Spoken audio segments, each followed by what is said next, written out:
ॐ सोमनाथाय नमः।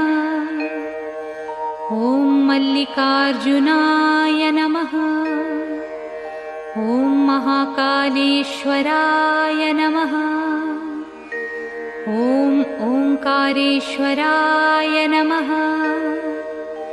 ॐ वैद्यनाथाय नमः। ॐ भीमशंकराय नमः। ॐ रामेश्वराय नमः। ॐ नागेश्वराय नमः। ॐ विश्वेश्वराय नमः।